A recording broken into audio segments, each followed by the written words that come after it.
All right, hey, what's up, everybody? It's Mike Lindsley back with you. 9 minutes with me all over IGTV, Facebook, and on YouTube. Of course, make sure you download and subscribe to my podcast.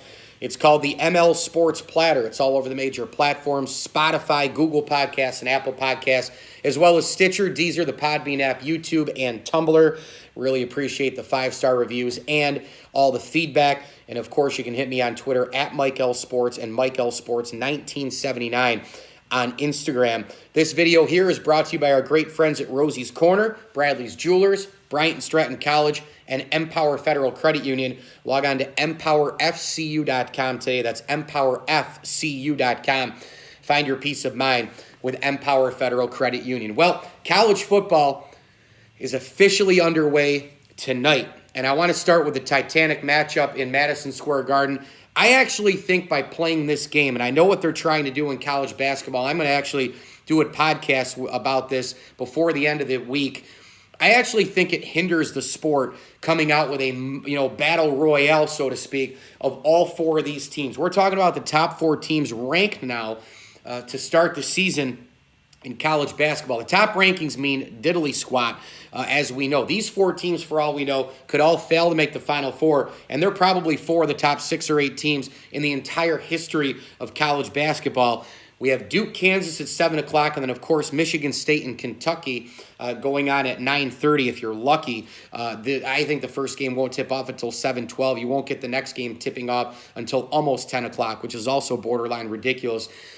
I think that the sport is doing itself a disservice with this, just based simply upon the fact that these teams are not quite ready for this type of a matchup. This is the first game of the year. There's no way that we're going to see guys like Joey Baker, Wendell Moore. We're never going to see Matthew Hunter, Cassius Stanley in this first game for the Duke Blue Devils. They're newcomers. They're not going to be ready for this game. They're going to be sloppy. They're going to be all over the place. Trey Jones may be ready for this game, but I don't think that the rest of the guys will be ready for this game. Point blank, I think it's going to be a little slop in the beginning of both games. But what are we looking for here? It's going to be Duke, and how good are these freshmen? I just mentioned a bunch of them. I think they're going to be led by Trey Jones this year. He's the stabilizer. He was the guy last year who played, of course, with Zion Williamson and R.J. Barrett and Cam Reddish. Now can Duke come in with these new players and show a little pizzazz? How good will these guys be?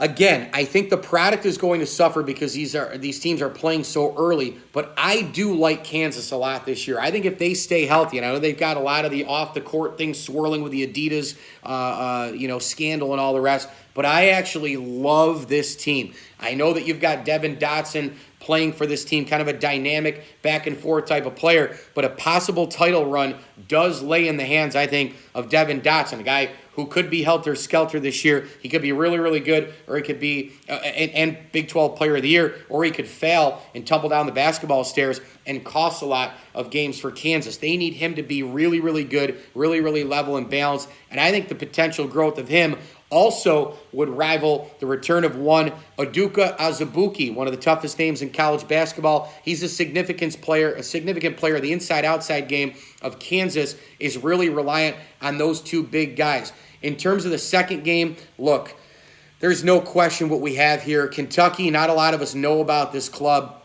but on the other side, and by the way, the freshmen have to just all gel. It's the same thing every year with Kentucky. If they do, potential Final Four. If they don't, they could be gone in the first or second round of the NCAA tournament.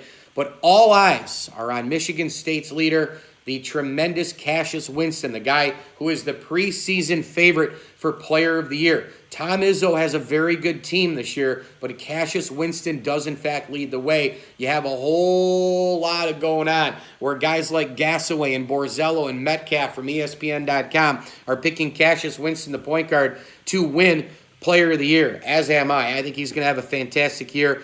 It's very hard for me to look at anybody else besides Cole Anthony of North Carolina also being the newcomer of the year. And again, a lot can happen with injuries. A lot can happen from the beginning of the year to the middle of the year to the end of the year, conference tournament play, adjusting for seeds and all the rest.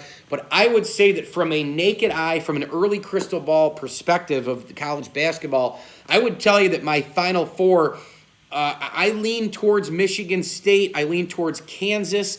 I lean towards North Carolina. And you know, that fourth team is kind of hard for me to look at here. again, early right now, it's hard to tell who's going to be really, really good. I don't like Kentucky a ton this year. I really don't. I don't like Duke a ton this year as well. I might lean towards a Gonzaga, maybe a surprise team. Maybe last year's Texas Tech is maybe, I don't know, Oregon. Could Seton Hall jump up this year? It's a wide open year in college basketball. Last year we had Zion Williamson and Duke with all the big-time freshmen. I didn't think anybody was going to be able to get into their way in terms of a Final Four. But again, we don't know in November what the brackets are going to look like in March. I always talk about my 4 segments of the NFL season. Well, college basketball has that as well. The non-conference season is your early part, your introduction, your early signs of how good you might be. When you get into conference play, you're getting tested against teams that know you. Some of the teams you play twice every single year. North Carolina Duke matchups start to come to fruition. How good are teams in certain conferences? Are the big boys the big boys? You start to have pretender, contender stuff. The back end of your conference slate and the conference tournament is a jockeying for position. Do you get in? Automatic bid stealing, bubble bursts, and all the rest. And then you're jockeying at that point to get whatever bid it is in the NCAA tournament. And then from there, it's one and done. It is a tremendously difficult championship to win. But there are so many teams that could be Final Four teams this year. I don't remember there being as many as this year. I really believe that. I think Duke could lose in the second round of the NCAA tournament as a 2 seed, or they could go to the Final Four. I think Maryland is obviously a team to watch in college basketball this year. This is a team right here that returns a bunch of players. I like a lot of what they have from an inside-outside standpoint. They have a ton of balance as well. Maryland could be a team in the top 10 that goes nuts and makes the Final Four. You have no idea what's going to happen in college basketball this year. It is wildly wide open. Eric Ayala's back as a sophomore. They've got a ton of terrific players. I think their sophomores are just overall really, really good. You got Aaron Wiggins. You got Smith Jr. As a sophomore as well. Don't sleep on Josh Tomac, the forward, who's huge, 6'10", 245. Maryland could be there as well. But my Final Four, I'm leaning towards like a Carolina, Kansas, Michigan State. And you know what? I'll throw Maryland in there. I'll throw maybe Gonzaga, Seton Hall. It could be any number of those teams right there. Texas Tech could go back for all I know as well. I'm also obviously looking forward to Syracuse starting tomorrow night against Virginia. Again, huge misstep by the ACC in college basketball, putting this game so early. Why would you start, your season with an ACC game? I don't think Carolina or, frankly, for that matter, Syracuse is going to be ready for this basketball game because there's going to be a lot of butterflies for these two teams to get out and all that. I do like Syracuse, though, in that game. I think they do win the opener. I think it'll be a slot fest for, basically the better part of that game. I think it's going to be in the 50s. But I do think Syracuse will prevail. I'll have more on that game a little bit later on. And, of course, tonight, my alma mater plays St. Bonaventure. They host Ohio. Peter King, of course, the National Football Insider and analyst, his alma mater in Ohio, the Bobcats. This season for me, for the Bonnies, I know they've got the talented sophomore class in Dom Welch, Kyle Lofton, and Ocean Oshunini. But I think this season really boils down to a couple of other guys. I think the senior in Ahmed Akpezie, he's got to really come forth and play extremely well down low. They've got to make up a lot of play that they're missing from other players. Maybe some transfer guys, maybe some new faces. You got to look at some of those guys to be able to add depth for Mark Schmidt's team. They've got some major players coming in as freshmen. We'll have to see what happens with Carpenter, with Alejandro Vasquez from Queens. I like, obviously, Justin Winston a lot. He's going to get some playing time as a Bonaventure player. And you've got Alpha Okoli, the sophomore talented kid from Los Angeles. So go Bonas. Hope they do well. In addition to, I don't have a ton that I'm excited about this year other than watching my teams and the Bonnies and the Qs. But I do like the fact that it's wide open. ML's right here. Enjoy it all.